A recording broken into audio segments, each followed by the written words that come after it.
YouTube takes a sec. We are Yeah. probably legitimately live, but No funny faces. until I see it. All right. All right, there we go. Okay, welcome everybody to another episode of Workflow Wednesday. Today we're joined by Niel J. Guilarte, host of All Things Post podcast. Thanks very much for joining us today, Niel. Oh, thanks for having me. Yeah, and then in the middle here or over there, we have Matt Bach, our resident, resident content creation kind of hardware expert, the Adobe Suite, DaVinci Resolve, all that sort of thing. So I like to start off just in case anybody doesn't already know, and the folk kind of in the future. Go ahead, introduce yourself, give us a little background about who you are and what you do. Everybody, I'm Niel Guilarte, and I own Wildstyle Media here in Tampa, Florida. But most people tend to know me a little bit just from the podcast and the post-production world that I've had since 2014, called All Things Post, which was actually just kind of born to help to grow the business at the time and to educate people on the power of video. But since has expanded so much and now has even kind of morphed into a conference that we do yearly. So I'm really excited that podcasting has taken things to a new level for us. But that's kind of where most people in the post-production world have heard of me, is through the podcast. So cool. Right on. Well, thanks. So I guess so. I did try to do a little bit of research, building up to this to try and get some kind of questions and stuff. And honestly, I found it a little difficult to find like background information and stuff. So how did the podcast come about, and also what is your background in like post-production and things like that? Okay, yeah, well, that's hidden on purpose. I just didn't want you to find that. I actually used to do homicide video for the Orlando Police Department, and they, for a long time, were actually keeping a lot of me off of the web so that when you put people into jail or in the police system, you don't want them finding you. So that actually has plagued me after I left that. That's pretty cool though. But thought I'd share that little nugget. Too. But yeah, it was, yeah. But basically the fast story is, guys, I've been doing videos since 1991. I was recently on Video Maker's podcast because that was the very first magazine I ever used, right? I picked it up and didn't know what video even meant. And over the many years, I was self-taught. I started kind of a production company very young, 17 years old, and kind of grew on from there. I was lucky to land some, big account with Disney Event Group when I was just a kid, and it just kind of helped me grow right away. And anyway, over the many years, I ended up becoming the producer for the mayor of Orlando, for the city of Orlando, for 13 years. At which time I decided to finally leave Orlando and start my own company, Wildstyle Media, and move to Tampa. The birth of the podcast came from, I was in a new market where I really didn't have the connections that I had in Orlando, because I've been there since '88.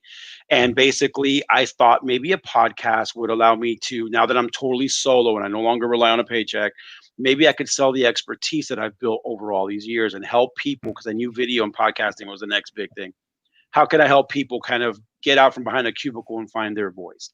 After that, I did a documentary called The Messengers, which was on Amazon for 2 years. It's now free on YouTube. Just look up The Messengers documentary. And it's a documentary about podcasting and how to find your voice in YouTube. And that's kind of what I feel propelled me a little bit into speaking in conferences, having my own conference, and then still always running my production company. So that's where I am today. Now I speak a lot on just starting YouTube channels, how to implement video into businesses. And I coach a lot of corporations and individuals just on now media in their new world, because we know that that's pretty much what it is now. Thus, us three right here. Right. That's the long, short version of it. Yeah. That's neat. I'm curious. I'm going to throw in a question of my own here. Sure, first. Absolutely. If you got into editing, and you said 91. Yeah, 91 I was editing. What software were you using back then? There was software then? Yeah, I was going to say, is that still before? Yeah, pre software. I'll say back then I was literally using 2 U-matic decks or 2 Super VHS decks. Yeah. And the funny thing about it is I somewhere still have the very first video I ever did. Is I took the Batman movie in '89 and I put music on it for the first time, because I always liked DJing and stuff. And that was how I taught myself. I didn't have at the time any money. I came from Venezuela. My family didn't have a lot going on. I lived in Southern California for the first 13 or 14 years of my life and was bitten by the Hollywood bug. So my only way to get back to that world was to self-teach myself. And then that's sort of what I did. Now, as far as the first softwares I ever used, I think it was like a toaster. I used a toaster. It was the very first time I used an NLE, and then I moved into, as far as official in your guys' world, I was Avid certified Hmm. probably in '97, and then from there found Final Cut and never looked back until recently. Yeah. Yeah, Well, yeah, because back then, man, just thinking like, I feel like we're all spoiled today. Like, hey, you learn something? There's endless YouTube content. There's endless training courses online you can do. But back yeah, then, self-taught really meant self-taught. yeah. You, Like even though Houston has the sexy beard, I feel like the old dinosaur here, right? Like, because basically, when I mean self-taught, I literally mean I grabbed Video Maker magazine and did whatever it told me to do. And then Mhm. as I met other videographers and stuff like that, I literally learned on the street level. What happened was, though, just to tell a funny story to kind of propel things forward a little, is when I was like 17, I won the Universal Studios Orlando just opened. It was brand new. No one had ever walked in, and they had a contest to get a filmmaker, young filmmaker, and I won that. And then instead of taking the money that you as a kid would spend it on stuff, I opened up an office. I asked my dad, look, I'll put the down payment, just get me a one-room office. And I hired my best friend editor buddy at the time, meaning he had a VHS deck and I didn't. And we started cutting wedding videos for I went in a suit and I landed Disney Event Group at 17, 18 years old. And that is how I started the company and never ever looked back. I literally had Wow. day jobs, but always had the company since then.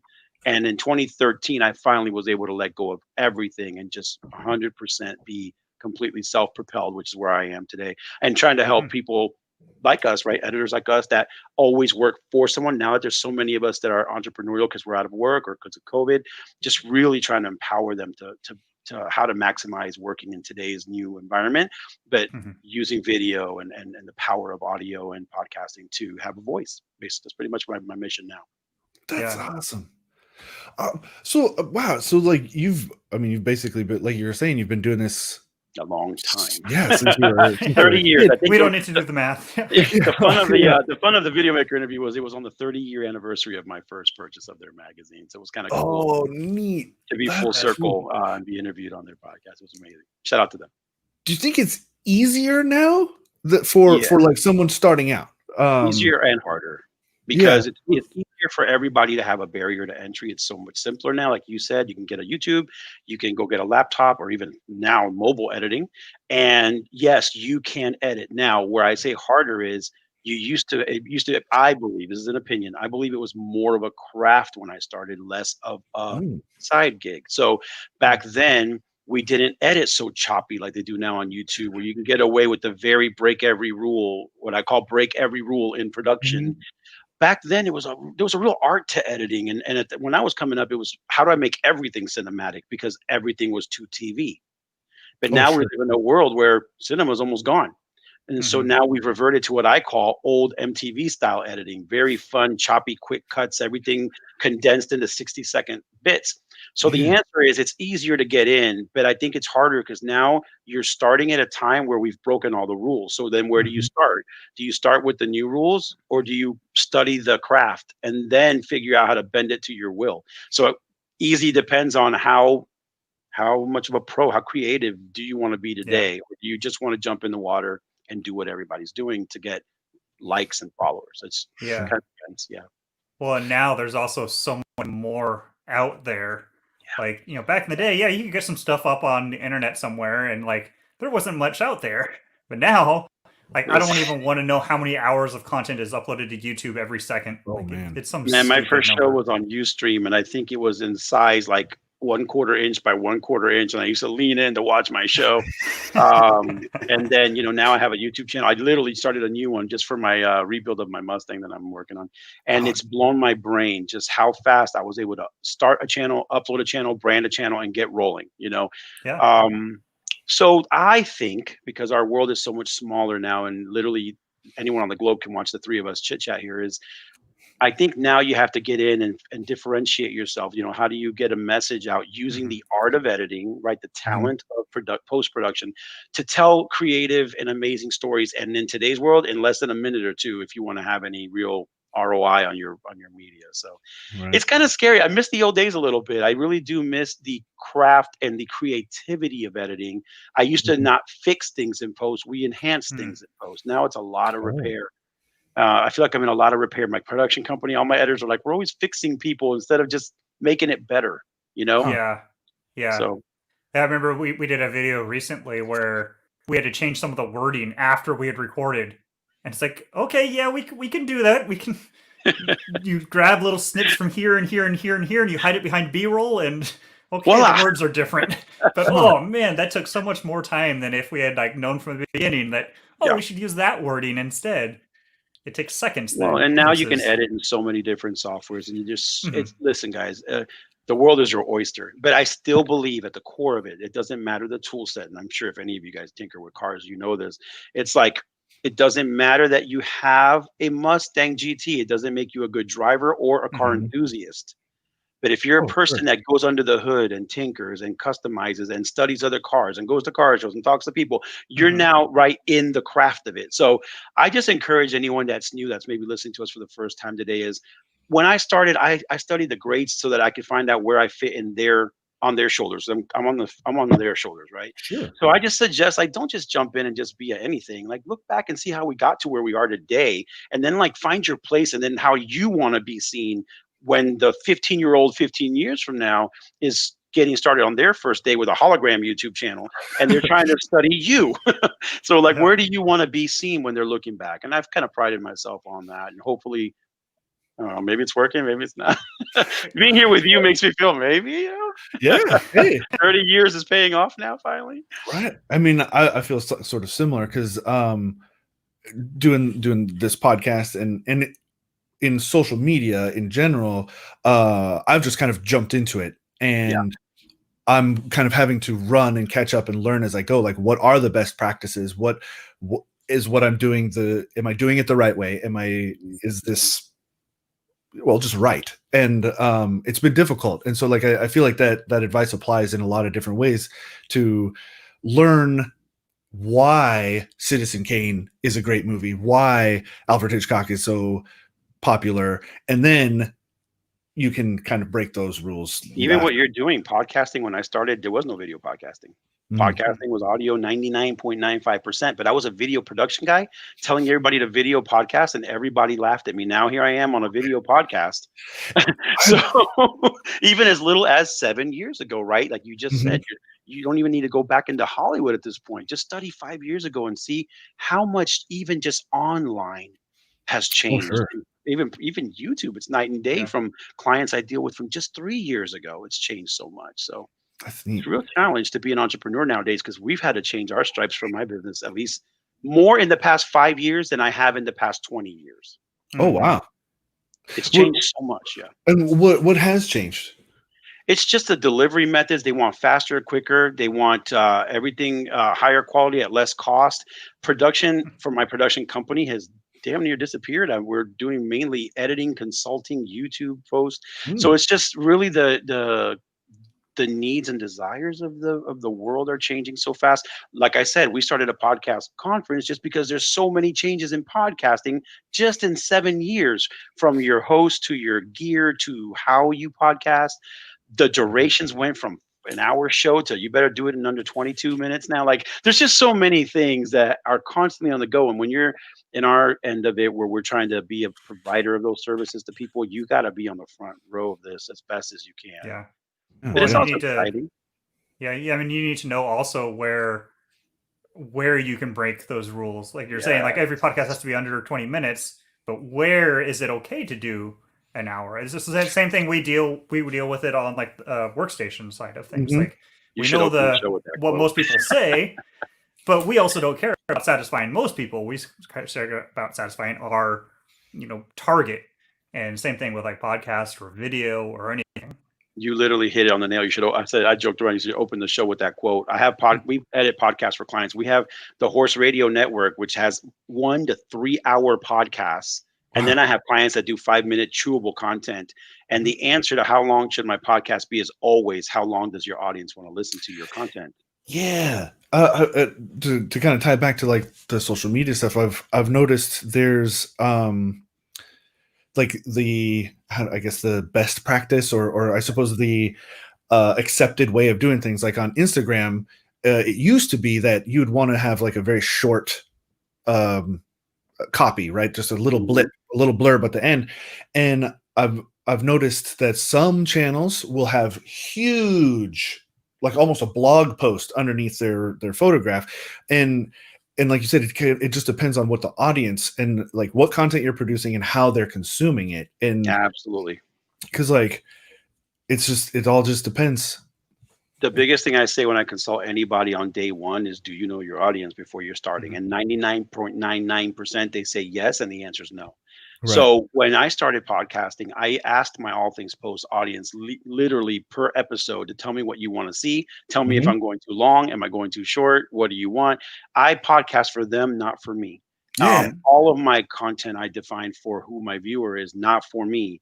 And so then you can't really decide stuff, right? So the thing is, though, you also got to find that happy medium where you are satisfying your audience, leaving them hungry enough to come back next week, but also being within the right parameters so that in the future, maybe a sponsor or somebody else can help you monetize, because you are meeting at least what used to be called broadcast standards. Now it's just standards updated weekly on the internet.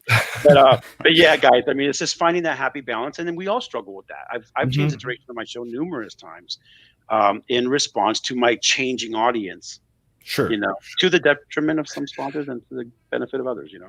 And how do you balance? So like you go into it and you're like, oh, I want to, this is a topic that's interesting to me that I want to talk about, that I'm passionate about. How do you balance the desire to create a certain kind of content with what your audience is telling you to do? Like how much do you let them control the boat? That is a powerful question that I literally just answered last night. I was speaking somewhere and someone asked that same question. So this is what I said. I just started a YouTube channel a month ago about my car, right? So the thing about it is first you got to do something that you're passionate about and that you do for free, period. In other words, Neil, Houston, and Matt are going to do this episode whether we're watching or not. But then once you do that, once you've established whatever that topic is, making cupcakes, and I'm passionate about it, the passion's only going to drive the fun and the creativity of the show, the vibe. Then you have to, if you care to monetize or play at any competitive level, that's where you start to say, now I need the audience input to help me define the walls. I already brought the why, which is the fun, the passion, the topic.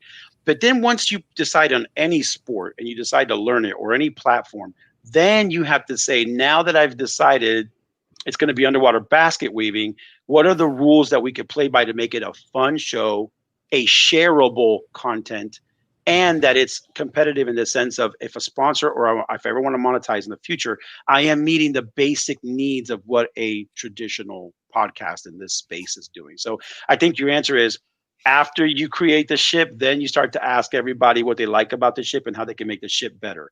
The problem is people like to ask ahead of time to try to make the perfect ship. Sure. And you're only pleasing the audience for that week, because that audience changes by next Friday. Yeah. Get them on the boat first, man. Sure. Do you play around a lot in live content? I am starting to play around a lot in content, okay. But we work with a ton of people that are constantly live. Okay. Yeah. How does that affect? Because I mean, obviously we're recording, even though this is live, and so there's going to be a bit of that crossover for later on the YouTube, and then I pull the audio and things like that. How has that? Is that going to be a new direction for you or an additional thing? It is a new direction in the sense that that's what's popular today. So a couple things happen there. Like right now, you just hit it on the nail. You said, I can repurpose this content. So when you're live, that's a lot harder to do. You obviously almost can't. So I believe that one thing great about live is it's kind of started to separate the waters of who's good and who's great. Because when you go live, it's back to the old days of film and TV or music. You actually have to be able to sing to have a record deal. So when you go live, I think it challenges you as a content creator, because now you're live. Are you equally as good? I think it makes you be more on point, shorter to the point. And I think people, what's the word I'm trying to say here? Like, they endear themselves to you more when you're live because they are okay with the mistakes. I always tell people, like, people want to see you grow. They want to see your journey. No one wants to see a perfect guru every time I see you. That's why I think that's the power of like Gary Vee. You see him screw up and then he'll curse and go sorry, and you just forgive him. So the answer to your question, I really think, is yes, it's the future, but I think the perfect person now is going to be who can be live, but then have still amazing shareable content that the internet desires to watch or whatever. It feels like the gaming industry has that nailed right now. Buddy. Like all the Twitch streams, all the YouTube streams, and then they repurpose all of that content into videos and short clips. Like, yes. And some of those people, like I know some of them, I've met in person. And, like their personality in person is so different than their personality on the streams. And I feel like some of those people, like they almost have to live separate lives, and they're not happy with it. They let those viewers control the ship a little bit too much. Listen, Matt, you couldn't be singing. Wow, bro, you're on point today. The reason I'm saying is you're letting me bring up some great examples. One of my dearest friends, Danny Pena, he's the host of Gamer Tag Radio. They're considered probably one of the largest gaming podcasts in the United States. And what you just said is his life. He literally tells me, Neil, people think now that he's extremely popular, they think they know me until they meet me, and I'm nothing like I am there. Because I have to be a certain way to, he has to cater to that audience that he's built over 12 years. They have like millions of followers, right? But the real Danny is quiet, shy. But when you see him on Gamertag Radio, he's Danny on a show.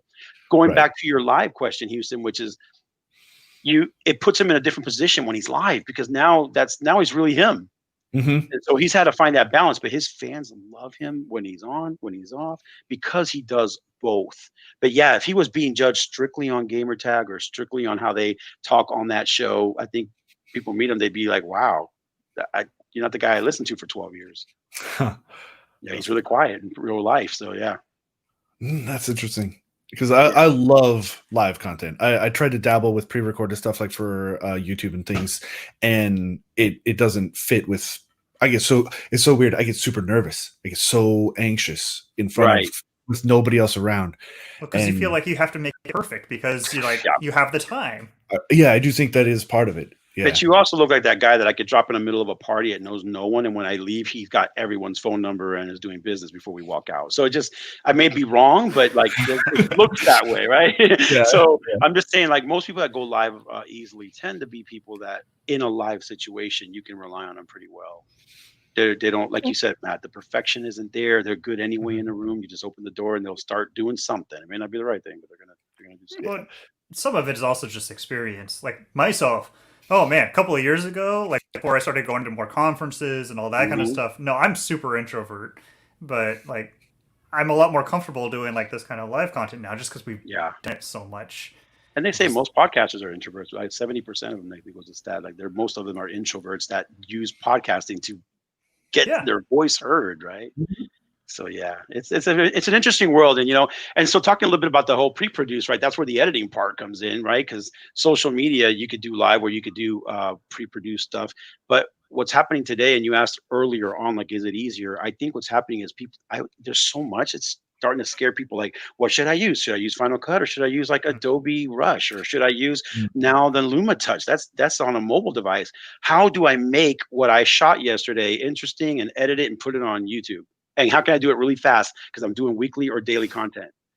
And I think that's what helps people determine what NLE they want to go with based on speed, because that's why I originally went to Final Cut. I was an avid editor.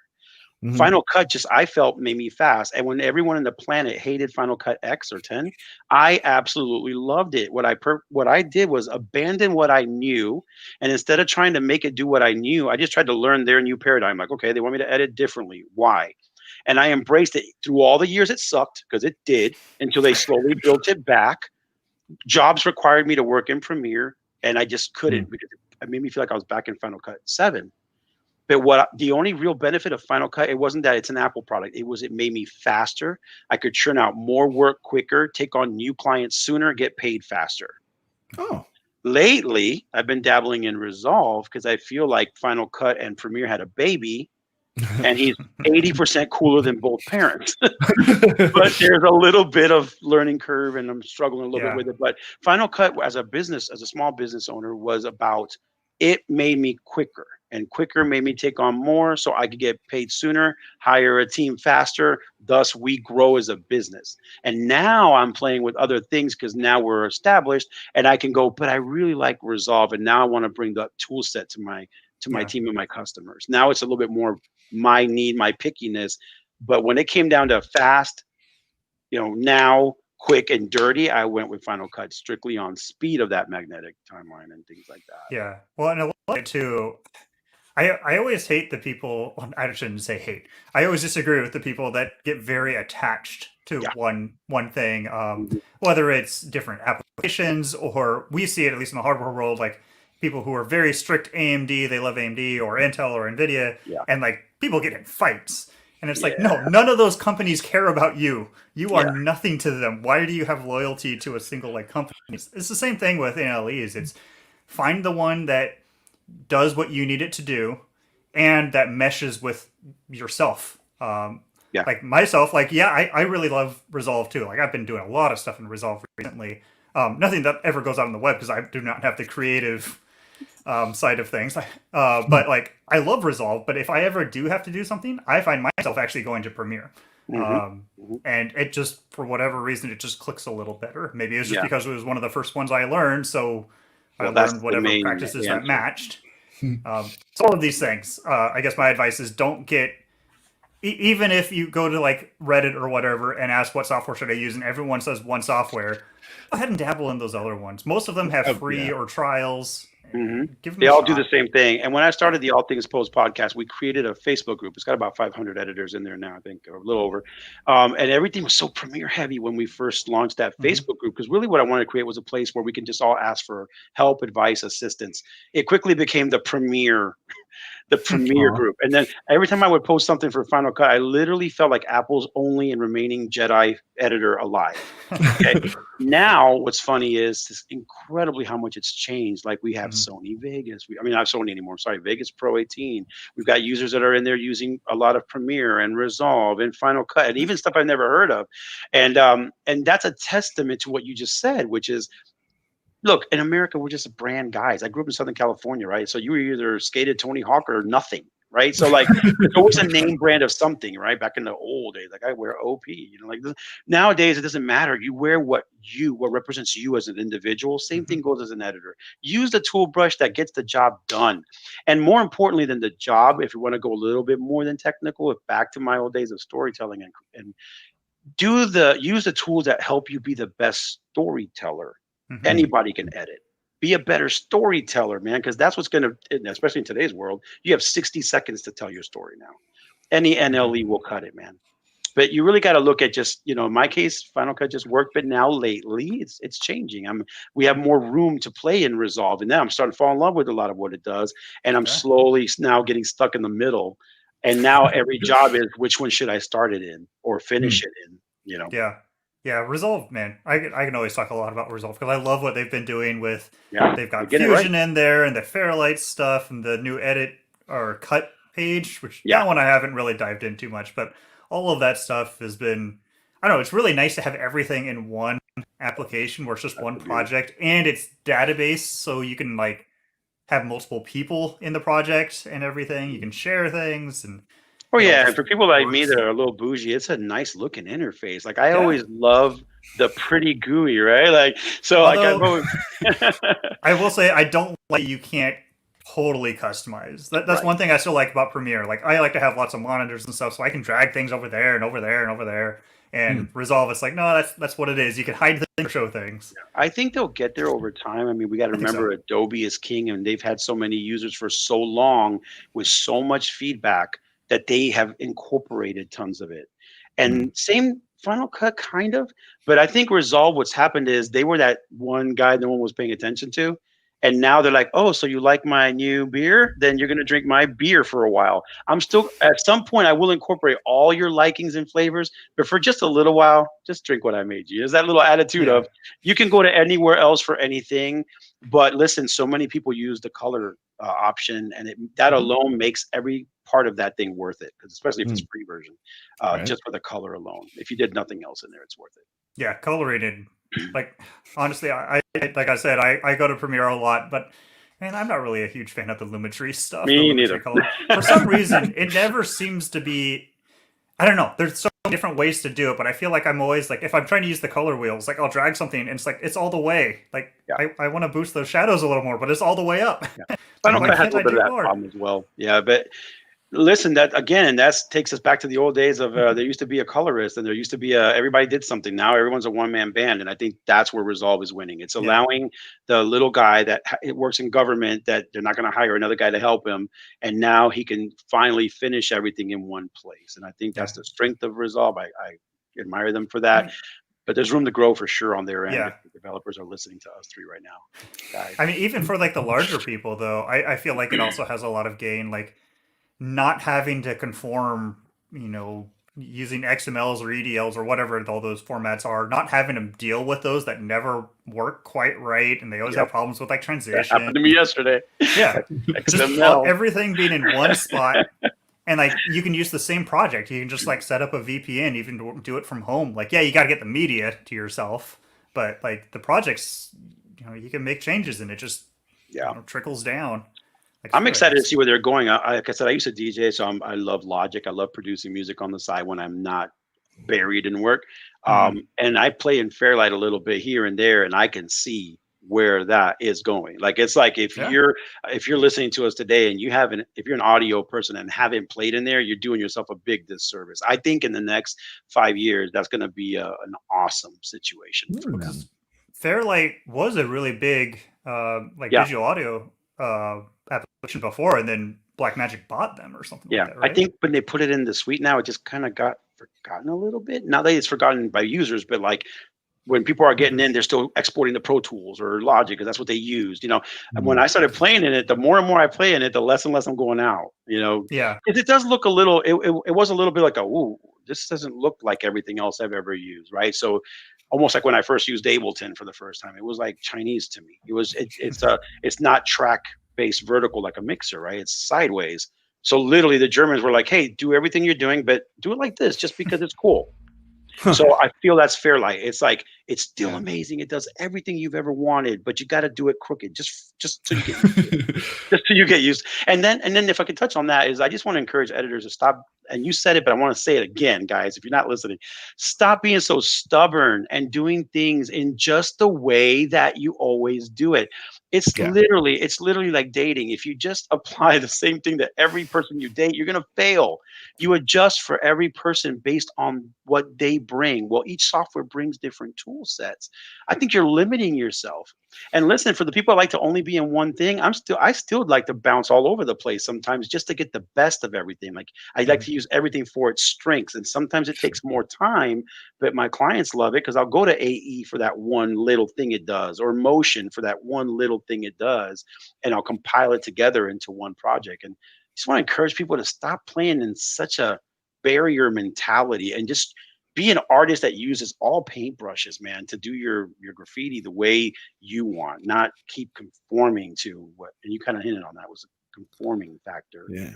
I see it so much. I just want to yell at the screen and just be like, stop that. I've been doing it a long time. I want to see more people paint and less people build, That's interesting to hear that from like the tools standpoint, because like from a content, like what you're producing, a lot of times I hear like hyperfocus, very like figure out your one little tiny little niche and just drill down as deep as you possibly can in the tiniest little hyper specific thing. But like, as far as to create that, go ahead, play with all the things that you can. That's kind of interesting to see. You just hit the $1 million marker. We say my friend Glenn Hebert, a Horse Radio Network, says the riches are in the niches, right? So it's part of it's true, but just because you're going to drill down and you're going to be hyper focused, why does that mean you only want to use one drill bit? You're going to hit different kinds of terrain as you go deeper and deeper. So even real drillers use different drills at different depths. So my thing is just stop being limited. Yes, I did a YouTube on my car. That is my thing. But I'm going to use every single tool set in this Mac right here to make my channel as fun as possible. I'm not going to only stay within the constraints of Final Cut because it makes me finish sooner. So I think what you said is right, but you still got to paint with a lot of brushes, even though you're only painting a shot of a park. Yeah. You don't have to do just only park colors. You can use whatever you want.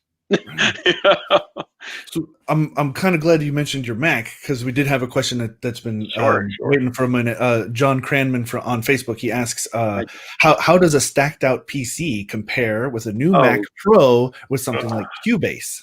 Oh, There's never a audio way to stuff is escape tough. this. You know what it is, man? It's like I have a buddy, my engineer. He's a Pro Tools engineer, right? And he does not bend from Pro Tools. He doesn't care what's out. But what I realized is really when it comes to I was a 100% Mac person in every way, shape, or form. I only recently started building PCs. I didn't want to be stuck in the one trick pony for my business, and I wanted that whatever we're working on to use the power of whatever thing I just said it. Use whatever tool does the job. Mhm. So stack PC, stack Mac. Look, man, they both perform amazingly well. But at the end of the day, you got to pick whichever one works best with the software that you like. Like I have many DJ and music friends, and they are PC all day, every day with whatever, because they swear that using the GPU power, that it's customizable, unlike a Mac where I'm stuck with whatever I paid for, that is the benefit when they're using Pro Tools. Mm. However, with Logic, it's not based on that. It's based on more the software. So you could have it on either one of the two and get the same result. But on Pro Tools, certifiably right now, PC is supposed to be better because it's using every inch of power that you've customized. Where on my Mac, it's the software doing most of the work. Hmm. So I'm not I sure do I answered know. the question, but So audio isn't one we do a whole lot on, but I yeah, do know that a lot of people still swear by Macs because of latency stuff. yeah, Mac OS, apparently with I'm not an audio guy, so I'm just regurgitating yeah, what I've heard. yeah, for sure. Is that Mac OS tends to have less of an issue with latency. So if you're Yeah, doing a lot of like recording and that kind of stuff, it can work out a little bit better. If you're getting into like composition where you're doing a whole lot of tracks and all that kind of stuff, then the power you can get out of a PC versus a Mac can sometimes make a difference. A lot of it comes down to what you're doing, and if you're just recording some stuff, like anything is probably going to be able to do it. It's yeah. only when you're getting into like the really How high deep? end stuff.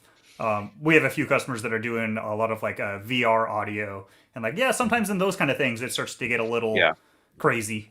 I've noticed Resolve works great on my Mac, but a little choppy on my PC, and the PC's brand new. So it's like, and so it's not like, oh, do you have a good card? Do you have? It has everything better than my iMac or my Mac, but I've noticed when I'm on the Mac, I got zero problems with playback, Yeah, and on my some of PC, that it kind of stuff. sticks sometimes. Yeah, a lot of that stuff we've had to deal with, especially with like the new M1 Max, Hmm. with all Mm. that kind of stuff. A lot of times when people are having problems, it comes down to like they're using H.264 or HEVC codecs, Yes, yes, yes, and they don't really quite understand that, like, oh, well, Premiere or Resolve has GPU decoding, it should be amazing. But it depends on what GPU you have and what yes, flavor of like H.264. Like I know most Windows-based stuff, it can't do hardware decoding for so like 444 yeah. H.264, which not many people do, but the people who do, it becomes a problem. And I think maybe the M1 Max, maybe I'm not sure about that, but like yeah, it gets really complicated really quick. Yeah, but you hit on And the head. It's all know your codecs as well. When you yeah. right now, I'm in the world of what you're talking about. I'm trying to use both now, PC and Mm. Mac, and I am coming across that exact problem. Like, oh, I wanted to cut that over here, but I did export that in 444 when I was in Motion because I'm just a spoiled Apple guy, and Final Cut opens it with no problem. Now I've had to think about, oh, could this possibly? Because the reason we went to Resolve was that we could start it in either one and end it in either one. Oh. It gives us a free highway. So now the only frustration is, okay, I was cutting just last night my YouTube channel, and I was like, oh man, I didn't realize I was going to end up on the PC, and now it's playing back horribly because it was my codec. It was the Mhm. H.264, and somebody gave me some 265 stuff to use in that video, and it really hated me then.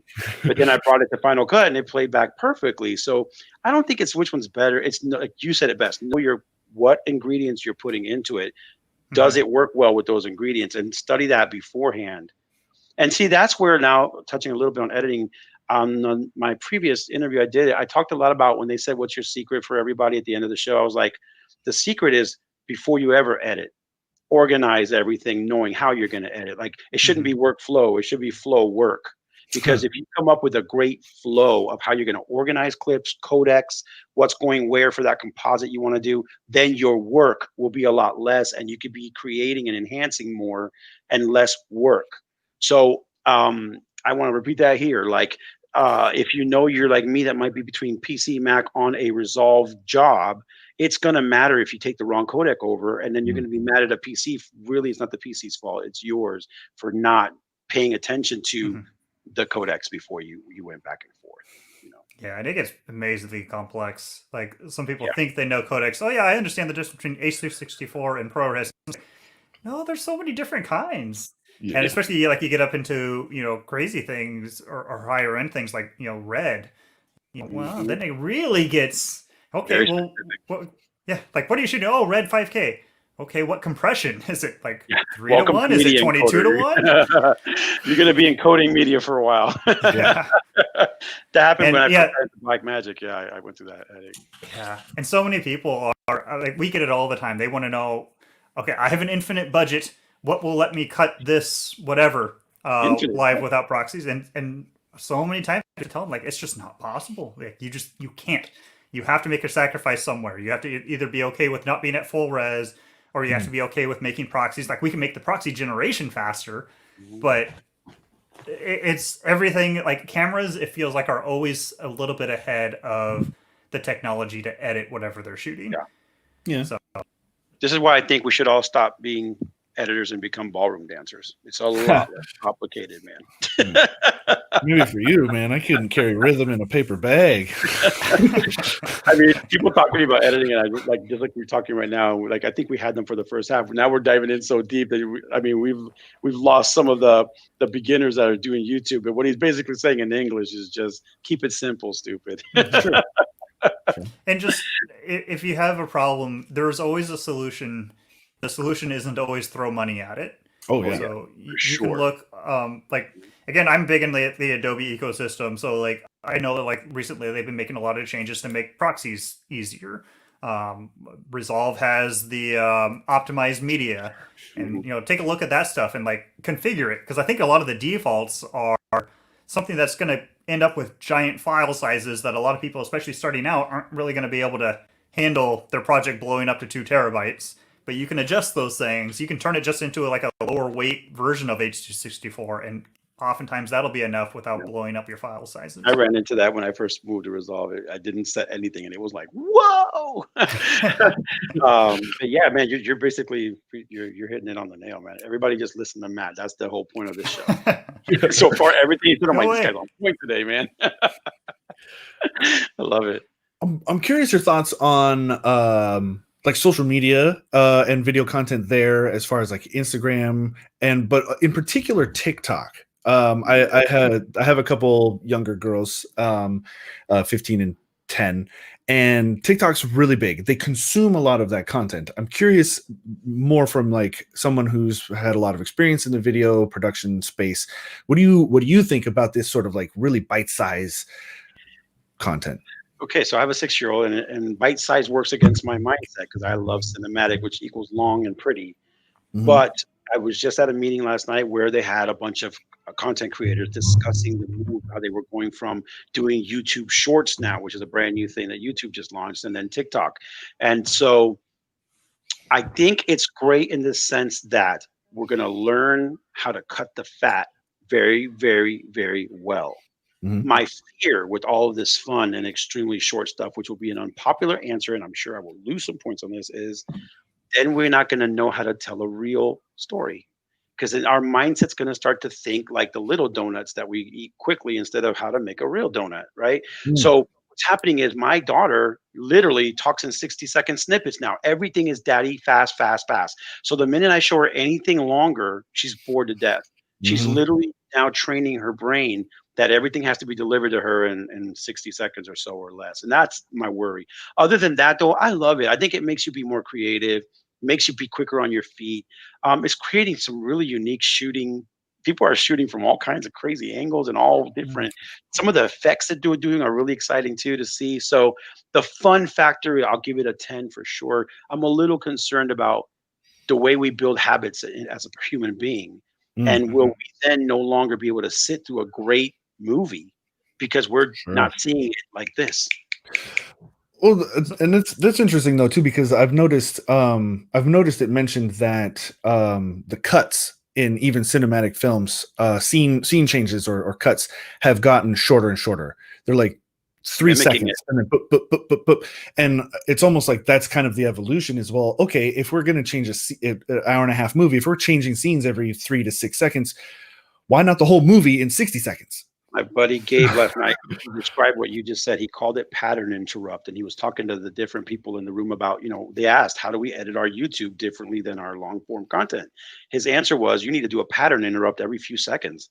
So whether that's B-roll, a graphic, a fly-in. And I remember when I started editing, I used to get slapped on the wrist for being too MTV and make it more glossy and more, more broadcast. Now they're telling you, no. Every few seconds you have to, and why? Because what I just said, we just trained ourselves that every few seconds we're bored. And my real concern is that even in just talking to people, like we've had this nice long conversation because we didn't come from this world. Right. But talk to your kids and you'll see how fast you bore them now when you're longer than a minute. Exactly. Actually, teenager asked me a question about I can't remember now the question, but I ended up going on for, I don't know, maybe 5 minutes for background because I feel compelled to have them understand not just not to just give them the answer, but to also give them the foundation of why that's the answer. And she tuned out. She's like, I mean, she was listening, but like I could tell that it went way beyond what she wanted. And that, like you said, you hit it right there. My concern with the short content. And Mhm. I know no one likes to hear that. So they're going to say, oh, these guys are just old. It's not that we're old. I love all new things. I love a Tesla, but I drive a 99 Jag and a 99 Mustang for a reason. There's a driving experience in that Jag that comes with the wood grain and the leather stitching that when I sat in my friend's brand new Tesla, which is an iPad with a steering wheel, I felt like it was devoid of an experience. He felt it was the greatest thing ever created in mankind. So it just depends. I love tech, but is it at the cost of having an experience, or is it at the cost of something? And everything is at the cost of something. So we'll see what we'll be in a few years. But us three, for example, we have to keep adapting. I know my business, wherever they go, I got to adapt because that's what clients are wanting from us as production businesses as well. We have to mimic that, even if we're not fans of it. Right. And TikTok is hearing for my what I'm hearing from my kids though is I need to sit them down and we're going to watch Lord of the Rings extended cut every week. I love your they kids. learn the patience, right? Make them. I love your kids. Can you have them train my kid? Oh man. My daughter literally told me, "Okay, Daddy, I get it." Literally just this morning because I went over a minute or so, like you, trying to give her a little more substance than just what she wanted to hear. Yeah, and that is troubling because like I mean I'm not that old, I'm 34, right? So like, but I've always wanted to know more. It isn't enough to just have the answer. I want to know why the answer is, or like how they got there, and like to know just beyond just the surface. And and it's conflicting too because it's like you don't want to get stuck. Like things change and evolve for reasons, and it isn't. I feel like you can get caught up in the judgment of it. Oh no, it's like you said before. Like when it comes to the software being used, you can't just get caught up in this is the way we've always done it. We've always done 2-hour movies. Well, maybe there is a place for a 20-minute. You can tell a beginning and a middle and an end in 20 minutes or 15 or whatever. It's good to see the change and accept it and kind of it kind of comes back to that knowing why. I'm not fearing the change as much as I'm fearing how fast we're changing from one to the next. So what's happening is I feel like we're not letting anything evolve anymore. We just get bored fast because we're training ourselves to do this, and we're going to the next platform. I mean, where's Periscope today? So we're going back and forth. We're going so quick through stuff, and whether it's today at 60 seconds, look, just a year ago, I was helping a company, and they were doing studies to find out that the attention span of a person is 8 seconds to get them right. That is so short right now, even less than that. But are we going to then change the whole world to work in an 8-second paradigm? If you do that, that's what scares me is not the change or our adaptation. It's that we're not sticking to any one thing long enough anymore for it to evolve. We're just going to the next. That's my only fear, whether that sounds old or not, because I equate old to wise sometimes. Sure. It's just that I love that my daughter, I love all the stuff. I want to be the first guy on every platform, but I'm getting scared of how many platforms there are. Like, can we just hold on something for a second for us Right. to like build and create on it for a bit.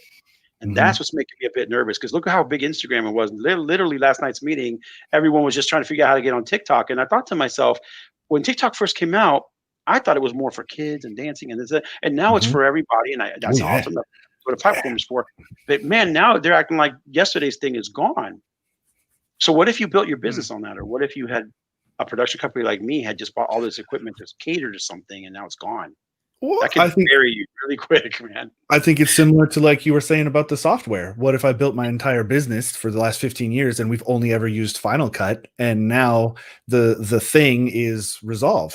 Like Yeah. I don't have anybody on my staff who knows how to use it. And am I screwed, or do I take 3-4 people and Start training 3-4 months? And because you can't, you could just, it's, I don't know. I've seen it in other angles too. It's like, either Twitch or Instagram, Facebook, or YouTube. If you put all of your effort into that one thing, what happens when the algorithm changes, or when the president decides to block TikTok or whatever, and that's your entire everything? What do you My do? thing is stay nimble, right? Stay nimble, stay on top of them. Those little opinions, like I just shared, are really sort of just me as a pops, as a dad, like the things that Sure. I see for my kid. But as a everyday guy who gets up and runs a business and wants to stay ahead, and as long as I can, I'm 47, so I got a little less time than you do on the clock. But I do embrace it all, and I wanna enjoy it and experience it all.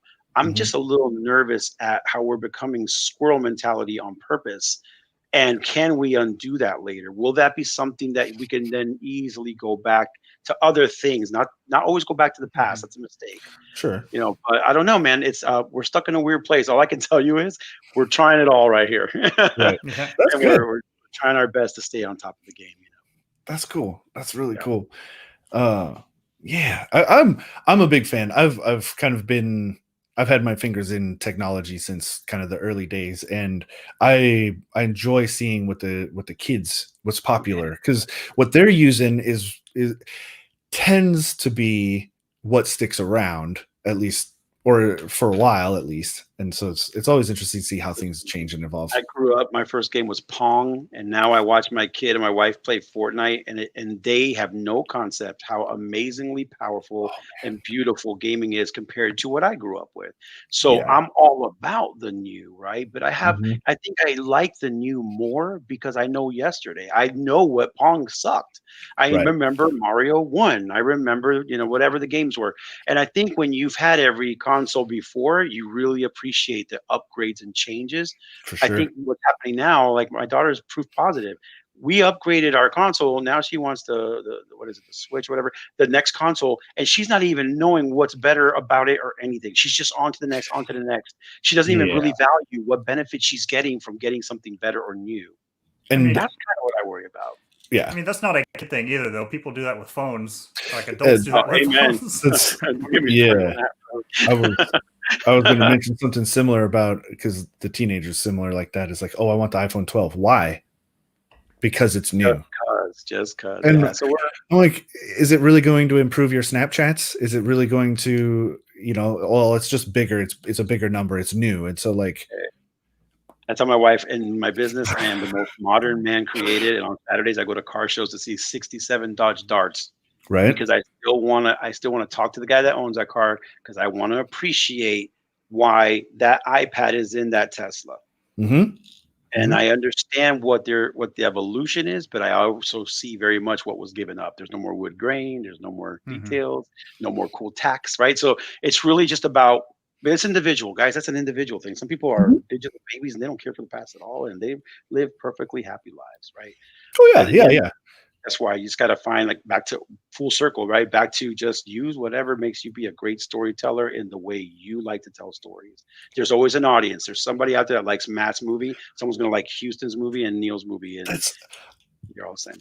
I've mentioned this in other episodes, and I think that is the one thing that gets me, like, it gives me goosebumps, gives me super super hyped. Is like we had the barrier to entry is so easy now, and the reach is so wide that you can, whatever your thing is, whatever you're most interested about, you can get out there, and there is an audience. that you And aren't. I encourage you guys to market your content to international audiences. I just recently did Spotify ads to Mexico that got like 4 times the numbers of the US. And what's happening is you have to understand these were countries that back in the day were a little bit way further behind in tech than us. Now they're all running around with modern phones and they're craving our content. So for a lot of you content creators that haven't marketed, or if you're an agency, recent studies that we've done working with other clients is Germany and Mexico are huge return of investment on your marketing. I'll give you one fast example. We spent like a little $250 run on Spotify ads for only 1 week. Okay, only 1 week, and got thousands and thousands of clicks. And when we did the same exact amount in the US, we got 53. Wow. Because we have too many choices.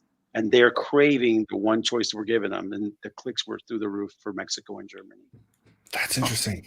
Something to think about as you're all this hard work you're putting to create content. That don't remember that the world's getting smaller and more countries, they are also speaking English more. Americans have moved to other countries than ever before. So now when you market to Norway, there are people that want your content in Norway.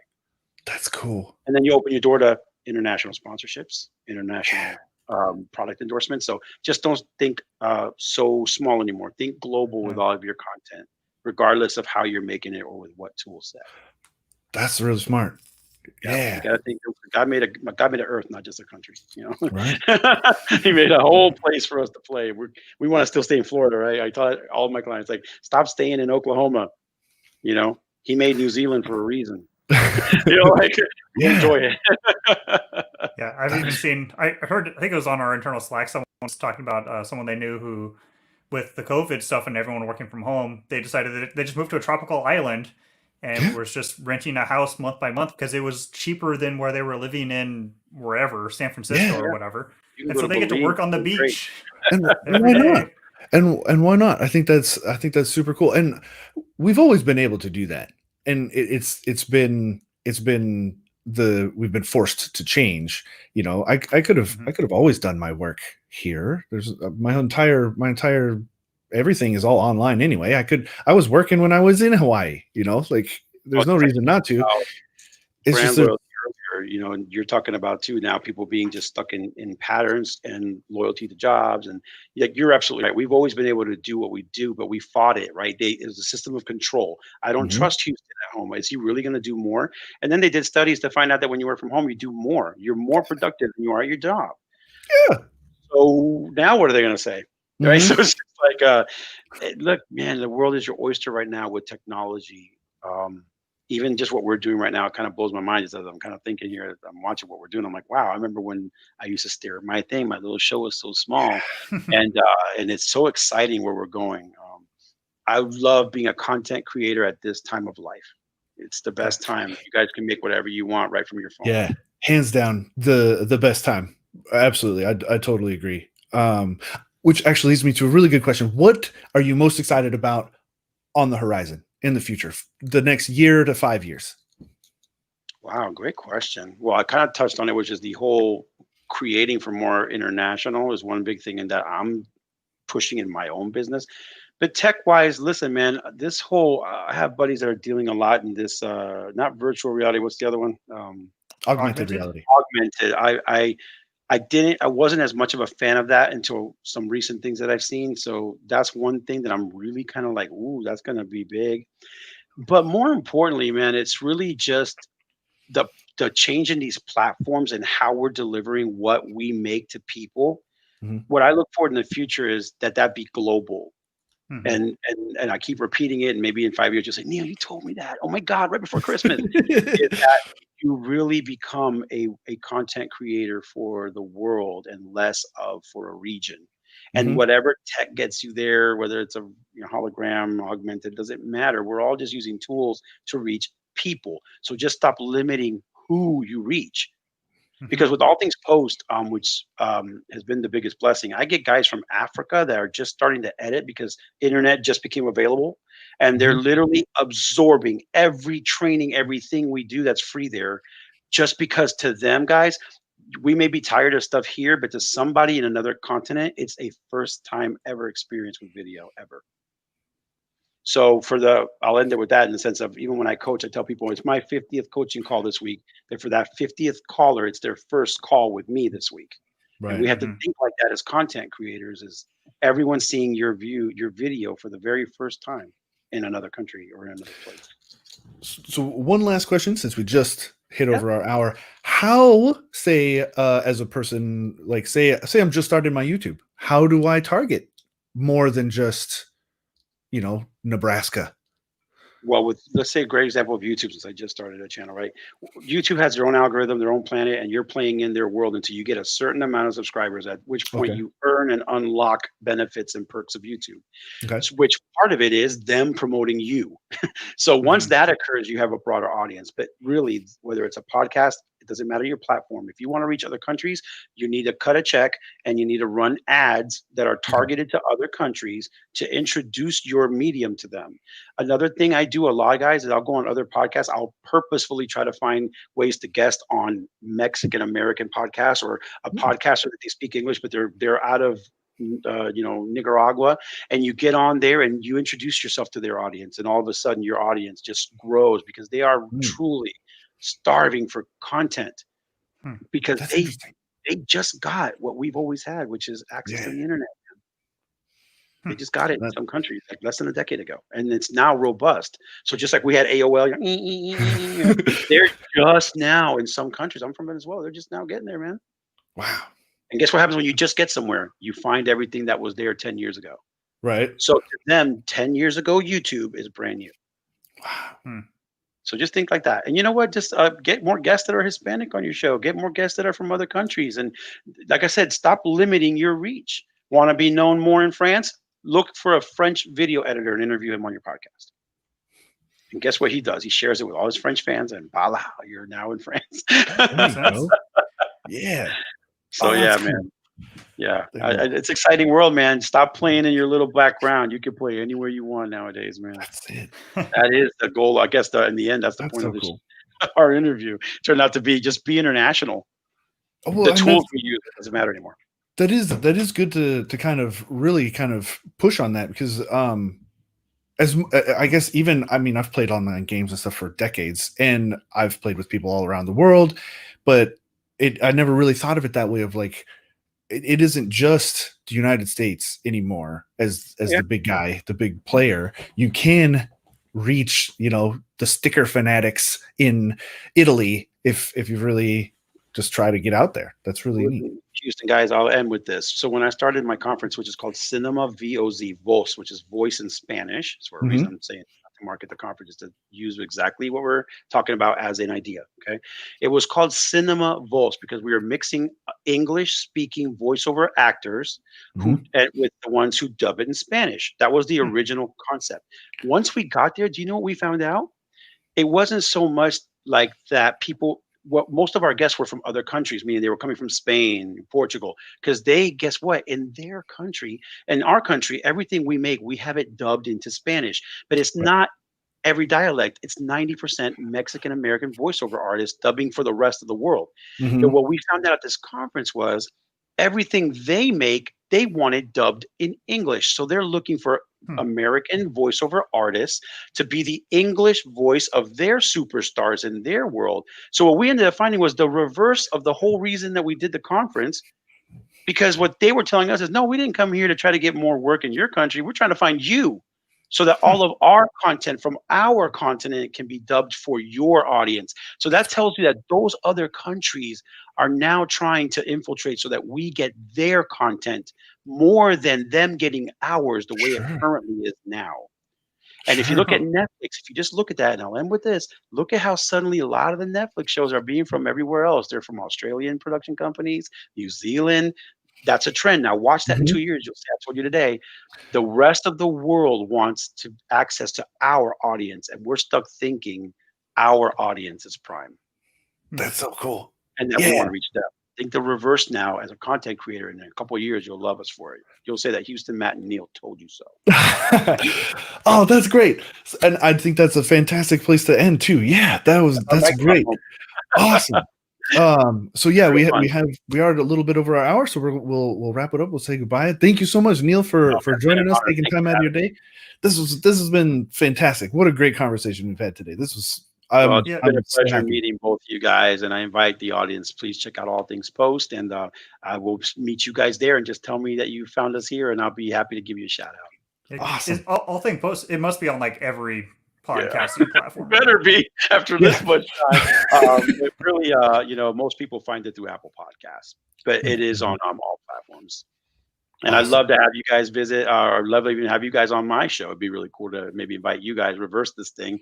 We did interview the Puget a while back. I forgot what episode number, but I'd love to have you guys specifically maybe visit our show for fun and just kind of say hi to our people, because I'm sure that'd be great. Yeah, awesome. Cool. Well, all right. So I've got to do my normal outro thing. Thank you, Neil, for joining us. Thank you, Matt, for taking time out of your day, and thank you as well to the audience for joining us on our Workflow Wednesday for today. We do this every Wednesday and Friday at 1 p.m. Pacific time. Wednesdays, we bring in outside industry experts like Neil to talk about their workflow and their process and little tips, tricks, advice, things like that. And then on Fridays, we bring in our internal experts like Matt. He gets to be all by himself and to talk about the kind of the crossover of software and hardware, and to kind of help you guys in the audience to make good decisions on how to get your job done the best way possible. So mark your calendars for that. Wednesdays, Fridays, 1 p.m. Pacific, and we'll see you guys next time. Bye. See ya.